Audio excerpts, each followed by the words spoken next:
bisubira kuri cya kintu nakubwiraga, bumva bate ubwigenge kuko batabuharaniye n'indirimbo zabo za Kayibanda. By the way, Kayibanda was a very good uh, ideologist. Urebye iriya korari Gitarama yajyaga azana yitwa Banyuramatwi, baririmba twizihize demokarasi, twabonye ubwigenge, was like agerageza gusa avuga ko Kayibanda ahagarariye abahutu, abahutu bose ntabwo bungukiraga mu butegetsi bwa Kayibanda. ariyo mpamvu yavuyemo n'ibintu byo kuvuga ngo Ruhengeri na Gisenyi ngo ntabwo nibo bahutu cyane, nibo ariko nta bwenge bafite bwo gutegeka, aho ubwo bakigendera kuri Nduga na Kiga bavuga ati abanyabwenge n'abanyanduga. uri urumva bariya ni abahutu ariko bafite imbaraga ariko nta bwenge, bakeneye Nduga kugira ngo ibayobore, koresha izo mbaraga zabo koresha izo mbaraga. Ari nabyo byatumye Kiga, abita Kiga barimo Ruhengeri na Gisenyi na Byumba bishyira hamwe bagakora Habyarimana, bagakora Kayibanda. ubwo nabo bashaka bari kwita revolisiyo y'Abakiga.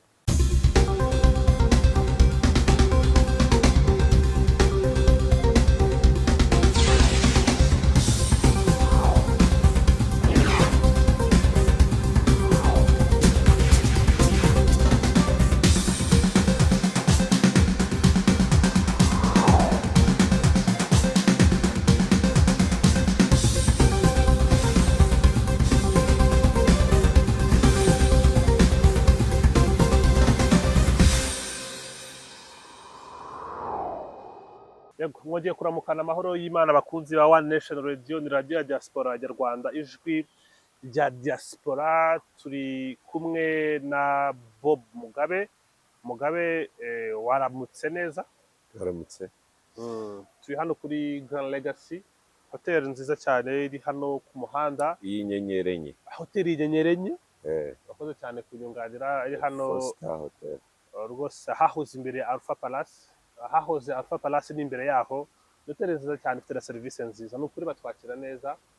N'abantu bose basura u Rwanda bavuye mu mahanga, ni ahantu waza ukaruhukira, ni ahantu rwose waza ugafata ifunguro n'agacyayi, bafite n'agakawa karyoha. Abahaze twicaye neza kuri fountain, so handi haba hari amazi azamuka nka Las Vegas. Yego, mu kiganiro rero cy'uyu munsi turashaka gutangira nk'uruhererekane ku mateka igihugu cyacu cyanyuzemo. Hari abayandika kumwe, abandi bakayandika ukundi, hari n'abagiye bayandika basa nk'abari guteguza ibikorwa bitandukanye byagiye biza. Tuzagenda tureba uko ibitekerezo bya Parmehutu byagiye bishinga imizi kugeza ubwo bibyaye jenoside yakorewe Abatutsi. Amateka yanditswe ukwinshi, hari amateka y'u Rwanda rwa mbere, u Rwanda rwo ku bami, intangiriro z'u Rwanda, ariko hari n'amateka yagiye yandikwa nyuma ya revolisiyo yo muri 59 nk'uko bayise, bagenda basobanura ibihe bise bibi bagiye banyuramo. Hari nk'igitabo cyanditswe ubwo hisizwaga isabukuru y'imyaka 10 y'ubwigenge, ubwo ni muri 72, cyanditswe ku ngoma, ku butegetsi bwa Gregoire Kayibanda, kigaruka ku mateka, gisobanura ukuntu Abahutu bagiye bakandamizwa mu myaka yatambutse. Urakizi icyo gitabo, wakinyujijemo amaso. Kirasobanura ibintu byinshi, birimo ingingo hafi 5 zo bashingiyeho basobanura ku butegetsi bw'ibanze uko bwagiye buza, bajya ku cyo bise ngo ni ingoma ntutsi, bajya ku ngoma ya Gatutsi na Kazungu, bagera ku rumuri rwa demokarasi, banasoreza kwiyamamara ry'ubwigenge. Ubwo ni ugusobanura uko imyaka yagiye ikurikirana. Iki gitabo iyo ukibonye, mbere yuko twinjira muri content yacyo, ubona ari igitabo kigana mu wuhe murongo muga? Iki ni igitabo cyasohotse nk'uko wabivuze ku butegetsi bwa Kayibanda Gregoire, akaba barasobanuraga Gregoire Kayibanda. Ugomba kumenya ko yari umuyobozi Parmehutu, MDR Parmehutu. Eh, itaraba ishyaka yayitangiye ayita asosiyasiyo y'abahutu. Mbabarire. Hanyuma muri ibyo bintu byo yiburandinga n'igihe cy'ubwigenge n'igihe abazungu bakuraho ubwami, we yiburandingaga nka advocate w'ubwoko. So, nyuma y'imyaka 10 nibwo basohoye igitabo kigenga amabwiriza, basa nkaho yangengabitekerezo noneho bayisitiriminga, bayishyira ku karubanda mu rwego rwo uburyo by'infominga, uburyo icyo gitabo aricyo cy'infominza amateka abantu bize kuri kaminuza y'u Rwanda i Butare, abigaga cyane cyane mu amateka, aricyo bashingiragaho aze sosi. andi mateka yose yari yaranditswe asa nk'ayaburijwemo, iki kiba suruse yo kumenya u Rwanda. Ndagira ngo baze wumva amateka y'u Rwanda uko ameze kuva kera, u Rwanda rwa kera kugeza u Rwanda rwa kera rutegekwa n'abami. Ntabwo rwari u Rwanda rwandika amateka. Culture ya Afurika nyinshi ntabwo yandika amateka, ahubwo culture ya Afurika nyinshi dukoresha ibimenyetso, dukoresha amateka from one person to another person, icyo twita oral history.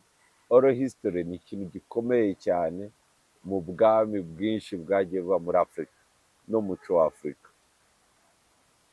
Mu buryo buri oral niho dupasingira, niho tunyuza umuco, indangagaciro, amateka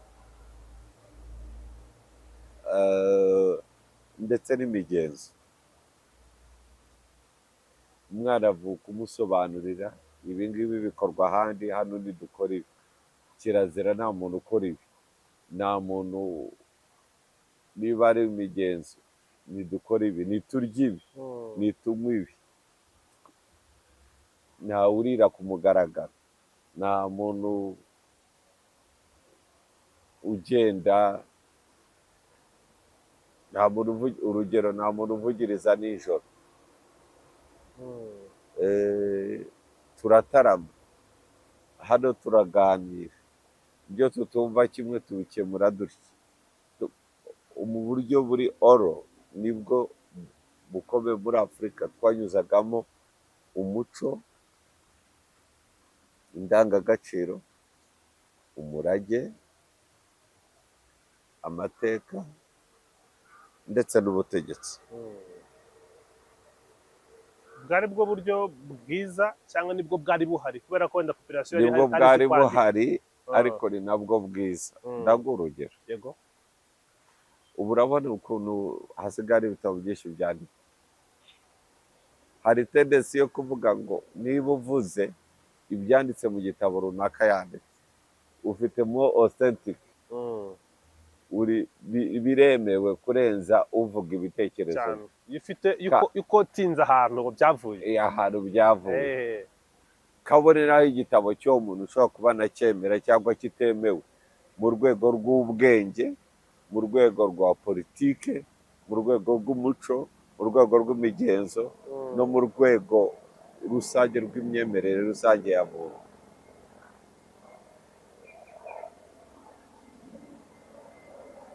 Ariko hakaza uwo muco wo kuvuga, ujya ubona ku rubuga sinzi rw'abanyamakuru ruhari, umuntu avuga ati iki n'iki cyabaye, ngo sosi yawe ni iyi.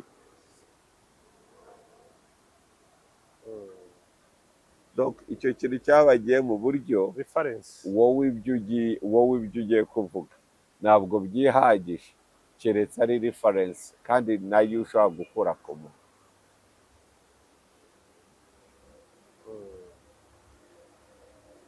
Kwandika ni byiza, narabyemera, ariko buri muco ugira style yabyo. uko ipasinga ibyo bintu bine nakubwiye cyangwa bitanu, Mm.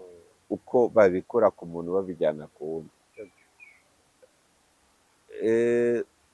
Ikintu gihari cy'ingenzi kinakomeye cyane ni ikintu cyo kuvuga ngo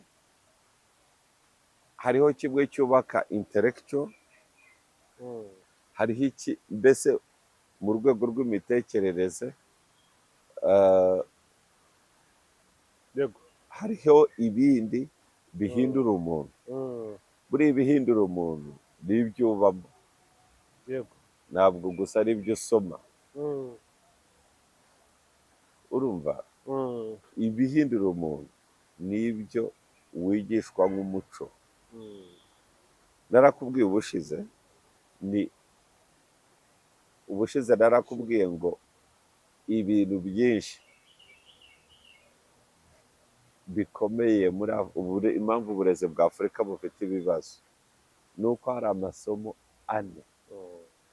akomeye cyane yadufasha, yigishwa mu ndimi z'amahanga. Mm. Abatabyigisha mu Cyongereza babyigisha mu Gifaransa, ariko ayo masomo ane niyo agize ibintu byose dukeneye. Urugero, imibare. Imibare iyo uyigishije umuntu mu Kinyarwanda mu rurimi rwe kavukire, ubushakashatsi bugaragaza ko abyumva ku kigero cya 70%. Wa mwana w'umuhanga paraporo nuko abyumva mu ndimi z'amahanga. Mm. Connective. Iyo uzanye biology ukayigisha mu Kinyarwanda, tuba dufite amahirwe menshi cyane ko abana b'Abanyarwanda bayumva.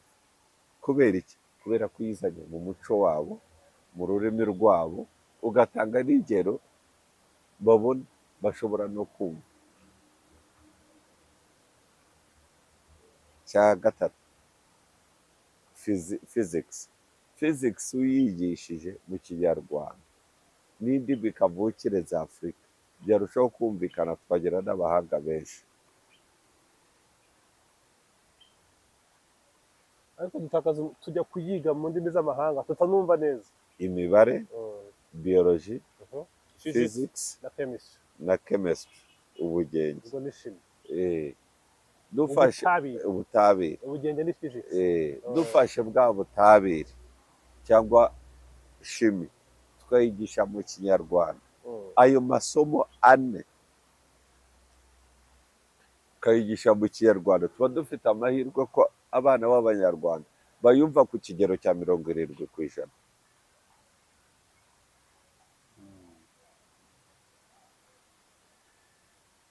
Now, umuco wacu, amateka, imihango, imiziririzo, ndetse n'ibijyanye n'ubutegetsi, twebwe twabigeraga oro, Ni ibintu twaganiraga. kandi twagombaga kuba tuzi. Ibyo ibigoye kugira ngo tubifate bikavugwa mu bisigo no mu ndirimbo. Cyakubwira iyi ndirimbo ya Zabatsinda Kagame ukuntu imaze kuba influential. That song. Uriya mugore, Uzi ko na military band yaririmbye. uriya mugore wayiririmbye, yo atayiririmba ahubwo akandika igitabo, ndahamya neza yuko iba itaragize influence igarakuriye. Kuko ibyo yashyizemo ibyaririmbye byinshi ni ibintu tuzi, tubona, tubamo.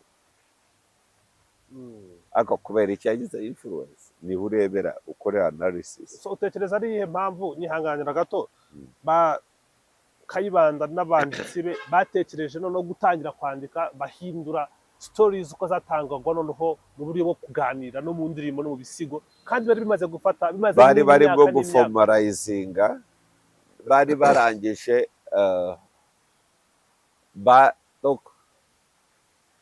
bacegezaga amatwara yabo n'ingengabitekerezo yabo, kuko bahagurutse ari movement ngo ihagarariye ubwoko bw'Abahutu. Yego. ingoma yose ya cyami nuko amateka yari ameze mu Rwanda, nuko byatangiye, babisobanura mu njyana yabyo kugira ngo byigishwe mu ishuri, bafate ba bana batoya noneho babayobye. Ndaguha urugero, iyo ufashe ingoma y'ubwami ukayita ingoma ya Gatutsi, uba ushaka kuvuga yuko abatutsi bose byabaga byoroshye ko baba abami cyangwa byarashobokaga? No.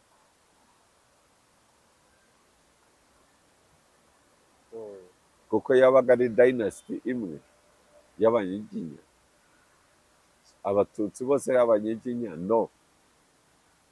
Iyo uyise ingoma ya noneho ukavuga yuko demokarasi yazanye ingoma ya Gahutu akuraho Gatutsi demokarasi yazanye urumuri niko mbere y'urumuri, ukavuga ngo aho wagiye usoma overview uvuga ibikubiyemo ni uko hariho uko mbere imiryango yayoborwaga, ibyo bavuga kuza kwa Gatutsi, ubwami bwa Gitutsi, ubutegetsi bwa Gatutsi, ndetse bakagera kuri Gatutsi na Kazungu, ndetse bakagera ngo ku rumuri rwa demokarasi, bagasoreza ku bwigenge. Iyo ni imyumvire y'amacakubiri, iyi ni imyumvire yo kuyobya abantu.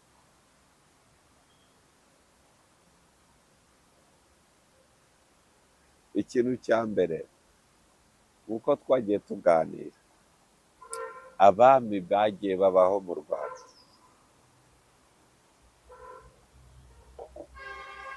ntabwo u Rwanda rwigeze kuba hari igisambu ngo hariho imiryango ngo itemurura ishyamba, bamaze kuritemurura ngo haza Gatutsi n'inka ze. Iyo ni mythology, ni ibintu bahimba kugira ngo bumvikanishe ikintu runaka. Thank you. Ikindi, iyo ureba mu rwego rwo gushaka kumvikanisha ubutegetsi ukabwitirira abandi bose, ndaguha urugero, niba uvuze ngo ukwiye ingoma ya Gatutsi ngo demokarasi yazanye ubwigenge, muri make Gahutu yari yigenze, bisubira kuri cya kintu nakubwiraga, bumva bate ubwigenge kuko batabuharaniye. N'indirimbo zabo za Kayibanda, by the way, Kayibanda was a very good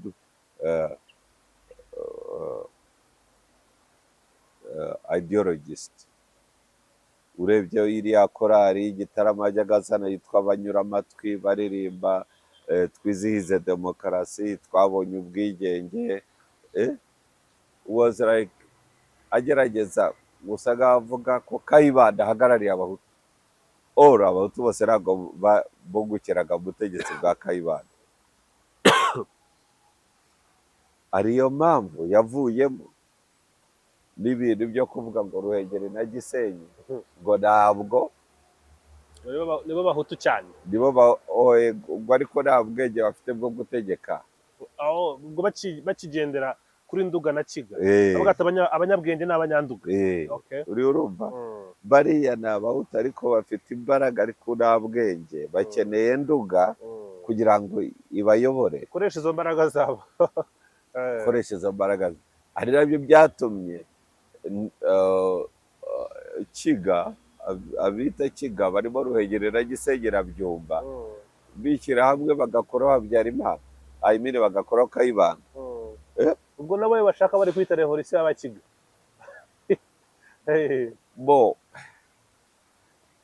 Nubwo bakwiye, ni ukuvuga ko Habyarimana gukuraho Kayibanda ntabwo cyari ikibazo cyo kuvuga ngo, ntabwo cyari ikibazo ikibazo cy'Abahutu, cyari ikibazo cy'ubutegetsi. Aho ngaho ntabwo byari bikiri mu bwoko, cyari ikibazo cy'ubutegetsi. Ariko Habyarimana nawe akigera ku butegetsi atangira kuzana za polisi za Kayibanda. N'ubundi icyo yakoze we nuko yageze ku butegetsi, ariko ntacyo yakoze gihindura ibyo yasimbuye. oya, kuko nawe yakomeje kubrandinga ubutegetsi bwe nk'ubutegetsi bwa gahutu, ndetse no mu bibazo byose byabaye no gushaka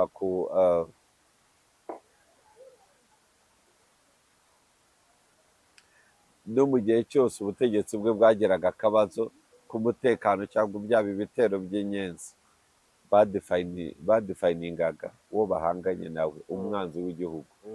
bose ingoma ya Kayibanda, ingoma ya ubutegetsi bwa Kayibanda, ubutegetsi bwa Habyarimana, bari bahuriye ku kintu cyo kudefayininga ku bintu bibiri. cya mbere abo bahagarariye, icya kabiri umwanzi w'igihugu bategeka ninde. Bose bavugaga ko bahagarariye abahutu, noneho uyu nguyu yaje guhagarara abahutu b'umwimerere ari abaruhengeri na Gisenyi na Byumba, ari naho ubonera abakire bose abenshi bagiye bava Ruhengeri, utavuye Ruhengeri wabaga avuye Ibyumba, nk'aba bantuza uriya mugabo bashakaga wanguse imipanga nini, Kabuga n'uw'Ibyumba mu rwego rwo kurafitinga ubutegetsi. rero avuga twe nitwe bahutu b'umwimerere, ntabwo waduheza, tudafite n'imbaraga. ariko ibyo ni turu for mobilization no gucecekesha umuturage uba mu bukene ngo yumve gusa ko ahagarariwe n'abahutu ariko ubuzima bwe budahinduka. ni ikinya cya politiki. ni nk'uko perezida Ndayishimiye abwira abarundi akavuga ngo amarundi ntabwo ifaranga ryacu ntabwo ryataye agaciro, ryataye agaciro mu bindi bihugu, ariko iwacu ikintu ivoka igura amadolari 5 twe ushobora kuyigura 2000. ubwo se urumva se desa aturumva $5 idahwanye na desa y'abarundi.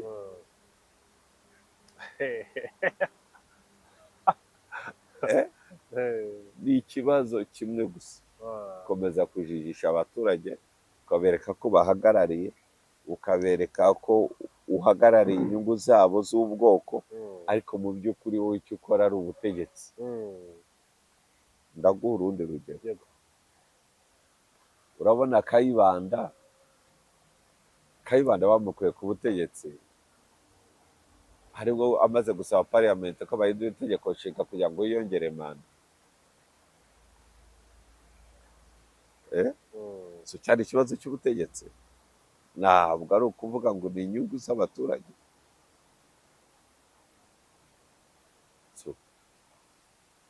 kuba uwiyita umuhutu agakuraho undi muhutu akanamwica nabi, ntabwo bitugaragariza yuko ari ikibazo cy'ubutegetsi bw'abahutu.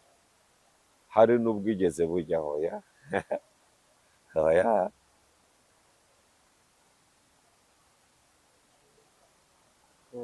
barakoresha political ideology ya hutu no gukoresha amacakubiri kugira ngo bashobore gutegeka, kugira ngo bategeke. ugiye mu gitabo neza ukinjiramo imbere bakwereka frustration cyangwa ukutishima abanditse ibitabo bari bafite, berekana nk'akaga bazaniwe na Ngoma bita Ntutsi, basobanura ukuntu Gahutu yahangayitse muri iyo myaka yose, basobanura n'ukuntu bakandamijwe n'abantu batari abanyarwanda, bavuga bati aba bategetsi b'ibanze ba mbere n'abahutu bari barimo, nyuma haza abategetsi b'abanyamahanga n'abazungu baraza, nuko nguko bafashe bashyira u Rwanda. ariko wareba muri za nkuru z'u Rwanda zatangwaga mu mvugo, umwami mu gitabo bamwise ngo yari Imana, ati Imana nyabakise.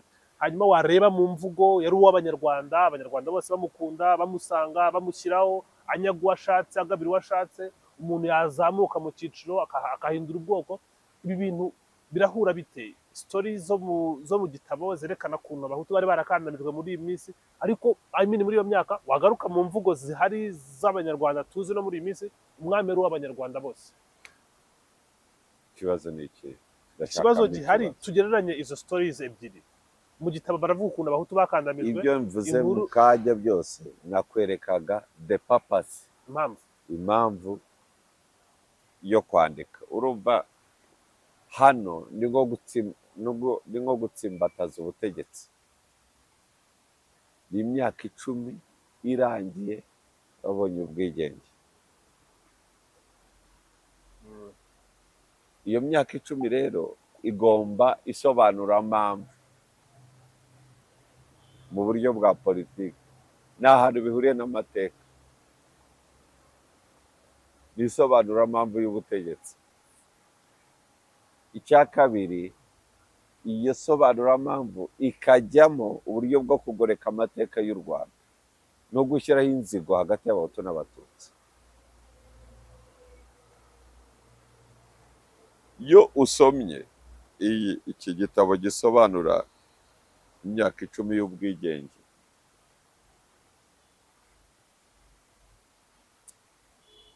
by the way, ndumva nari mfite inama na Minisita Bizimana twari kukiganiraho, ariko reka nkomeze mvuga ibindi. Niyo mpamvu umuntu w'incabwenge none aha ngaha ufite masters mu mateka y'u Rwanda, lisansi mu mateka y'u Rwanda, wayize igihe cya Nuza, cya Kayibanda, Habyarimana, atankangagiyeho.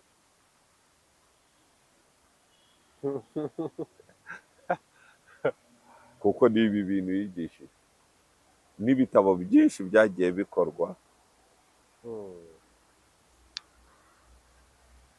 n'ibintu byinshi, ibitabo byinshi byagiye bikorwa n'imfashanyigisho y'amateka y'u Rwanda, uko yigishwaga kuri kaminuza yari ashingiye kuri iyi dosiye.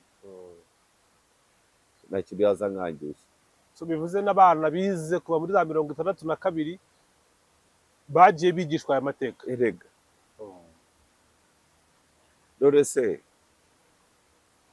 uzabumva bagenda basubira kuri Mashira wategekaga Nduga, ariko bakibagirwa ko Mashira atabaye igihinza kubera abaturage. Oya, ni kwa kundi ufata ahantu ukahasigira umuyobozi. Ubu M23 ifata za Rucuro na Masisi, ihasigaye ishyizeho umuyobozi wa gisivili. Uwo muyobozi yavuze se ngo ntabwo acyumvikana rero M23 nisubire kumukuraho cyane rwose, rero yamushyizeho n'amasogonda. Nicyo kibazo cy'ibihinza. Ibihinza ntabwo byashyirwagaho nk'uko kano gatabo gashaka kubigoreka, kavuga ngo bashyirwagaho n'imiryango. Oya, igihinza cyashyirwagaho n'umwami wahafashe, agasiga ashyizeho umuntu uhagarariye ubutegetsi bw'umwami, cyangwa se uwo muntu umwami agashyiraho umuntu uhavuka aho ngaho uri royo ku bwami. Ni gutya ibiza byavuka, bimwe bigashaka kwigenga, ibindi umwami akongera akabitera, bimwe bigashinga ubwami. Ndorwa, umwana w'umwami washinze y'ubwami, bigometse kuri se. So ibintu icyo shaka kubwira, iyi dosiye ni isobanurampamvu ya emancipation y'abahutu nk'uko bayitaga. Kuko MDR Parmehutu mbere y'uko itangira yatangiye ari association d'emancipation des Bahutu iyobowe na Kayibanda, yewe n'abandi bari barashyizeho association y'abatwa n'abandi. Ubona mu by'ukuri abazungu babasigiye ubutegetsi, byabasabaga gusobanura impamvu of the existence ku butegetsi n'igikozwe icyo ari cyo. Ariko abazungu bari bazi ibyo bakoze. Nidukuraho ubwami bw'umwimerere bw'umurage w'igihugu cyabo, turaba dukiritiza abandi bantu tubita ubwoko bazabeho bahanganye, ibintu bibure gica. Kandi intego bayigezeho, of course bayigezeho, ariko iyo ntego bagezeho Imana ishimwe yuko igihe cyageze tukaba tugeze aha dushobora no kuganira ku bintu nk'ibi, ariko mu by'ukuri icyo gitabo urimo kunyereka iyo ugisomye ubona urwango mbere y'ibindi byose, mbere y'uko nabonamo n'ubumenyi, urwango rukorewe abatutsi. Mbonamo icya kabiri, kwita abatutsi abanyamahanga, kuko bavuga yuko abatutsi baje urwo rurimi bavugaga si ikinyarwanda, ngo ikinyarwanda n'ururimi rw'abahutu, ngo baraje ngo bigira abana beza, ngo batangira kubana n'abahutu. This is even the history yigishwaga i Butare. Hari abantu bafite nk'abanyabumenyi bakuye i Butare bazi ibyo ngibyo ko ariko kuri cyane n'abatutsi ari rwose, abanyamahanga cyane rwose. Na za nama zo mu rugwiro, ibibazo uzongera uvugane na Dr. Murigande, ikibazo cyari kirimo gikomeye cyari ukuvuga ngo twebwe turaganira iki n'abanyamahanga. abanyamahanga bari babakubise intuze. Uyu urumva Ariko ubusobanuro bwa leta, impamvu babitaga abanyamahanga nyihanganira nkunyuze mu buryo bavugaga nuko bavugaga ngo twatewe n'abagande, ntabwo ari bwa abanyamahanga ngo buvoma nabyo birimo, byombi birimo. Igihe cyose ingezi zateraga bavugaga ko batewe n'abanyamahanga, yewe na FPR Inkotanyi iteye bavugaga ko batewe n'Ubuganda. Na mbere y'uko FPR itera hari impunzi zari umutegetsi wa Uganda witwaga Obote yigeze kwirukana abanyarwanda, abo bitaga Kayija Karagende Kare, uwaje kera bari nawe ugenda hakiri kare. Ibintu byari birimo UPC ya Obote irimo ba Rurangaranga na ba Rwakasisi, birukana abanyarwanda, ba Rurangaranga baca umugani ngo imbwa ibwaguriye mu kiraro, ntabwo abanyarwanda nibatahe ntabwo baba abanyayuganda, barabirukana baza hano za Nuza za Kibondo, babazana n'ahandi za Mahega, babajyana n'ahandi za Nasho, ariko n'ikambi zabo bazita ngo ni ikambi z'Abaganda. Iyo ni ideoloji ivoma aho ngaho uyu mwanditsi yakoje. Of course.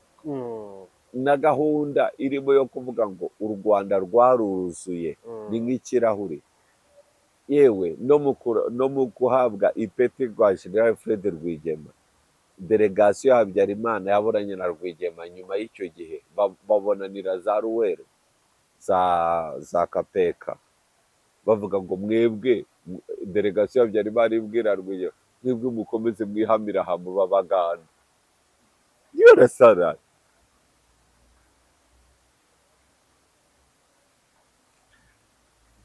uyu mugabo ufungiye hariya Amageragere, uyu ruzi urubanza rwe Dr. Mugesera ari impanga, Leo Mugesera, mu byo yansize hari ijambo ryavugiye ku Kabaya avuga ngo tubanyuze iyo ubusamo, tubanyuze basubire iwabo Abisiniya.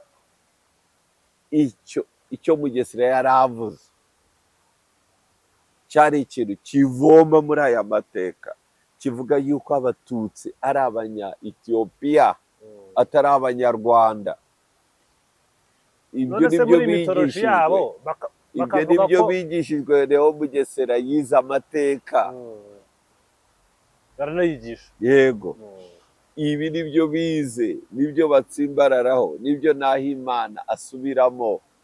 Hari n'abonyamo na ku mbuga nkoranyambaga rwose bakibishimangira cyane rwose. None se muri iyi mitoloji yabo tuyigemo, bavuga ko abo batutsi ba mbere bavuye muri Abisiniya baje ryari, baje bate, basanze mu Rwanda hari bavuga ngo igihe cya ya miryango ngo yahigaga irimo gutemura u Rwanda, ngo irwana n'amashyamba n'inyamaswa, ngo Gatutsi yari ataraza, ngo Gatutsi ashoreye inka ashaka ubwatsi, ngo ageze u Rwanda arahakunda abona imirambi. Iki gitabo kiretse niba utagisoma wagenda kukubaza kugira ngo bitubwire. Oya, ugomba ko wabisoma, ahubwo ariho ukura ibibazo. Ngo bazana inka ngo hanyuma bahageze ngo babona gahutu bafite inka ngo bafite barahinga ngo kubera ko bari bakeneye ibiryo ngo n'abahutu ngo babakira vuba kuko bwari ubwa mbere ngo babonye umuntu ushobora kunywa amata ngo akamutunga ngo atiriwe ajya guhinga imishiki. Ibyo ngibyo uzi icyo bivuze? Yego. Ibyo ni ibihimbano. Ayo mateka ntayabaye, nta n'ikimenyetso kigaragaza ko yabaye. Ni ugushimangira ideoloji yabo gusa. Icya kabiri, amateka n'ubutegetsi bw'ubwami byabagaho biri muri ya mateka y'ibiganiro. Nkurikira. Ya mateka y'ibiganiro. Ariko ya mateka y'ibiganiro hatoranywaga abantu bagomba kuyamenya ku ngufu, kumenya imigenzo iy'imikwa ry'umwami, u Rwanda rwitwara gute iyo rwatewe, ari byo mu nzira z'ubwiru, ari inzira y'ubwiru bw'intambara, ese ubwiru bw'amazi, ubwiru bw'amazi, ibiki byose bigenda bite? Iyi ngengabitekerezo y'amacakubiri yo gufata abatutsi ukabagira abanyamahanga ari nayo iri muri Kongo, yo gufata abantu ukabita abanyamuke, yo gufata abantu ukavuga ko ubutegetsi ari ubwa gatutsi, ni ingengabitekerezo yahimbwe, yewe n'abo bazungu bayirimo, kuko cyari ikintu cyari cyaramamaye cya immigration, buri muntu bamushakira inyito, bakavuga ngo abahutu baturutse za Chad ngo nabo bisaga mu Rwanda, ngo abatutsi ngo baturuka za Ethiopia. Iyi ni ingengabitekerezo yigishijwe, hano yari irimo gukomatanywa, hano yari irimo kandagiza ijambo mvuga, yari irimo gukomatanywa, irimo kuba mainstream, irimo kwigishwa abana batoya, kuko hari haraje gusoma no kwandika, abazungu barazanye ibintu by'amashuri. Hano bari barimo kwigisha Abanyarwanda, ariko bakababeshya ko ari amateka, ariko mu by'ukuri biri fiction, ari ibintu by'ibitwererano n'ibihimbano. Yego cyane. Muga urakoze kuduha wenda nk'ishusho ngari y'ibiri muri iki gitabo. Turaza kukinjiramo neza, turebe urupapuro ku rupapuro icyo bavuga, turebe icyo bavuze icyo gihe, tunarebe n'icyo bashakaga gucengeza kugira ngo twumve aya mateka bagenda bavuga. Reka iki gice cya mbere, hanyuma tutangire twinjire neza mu gitabo. urakoze.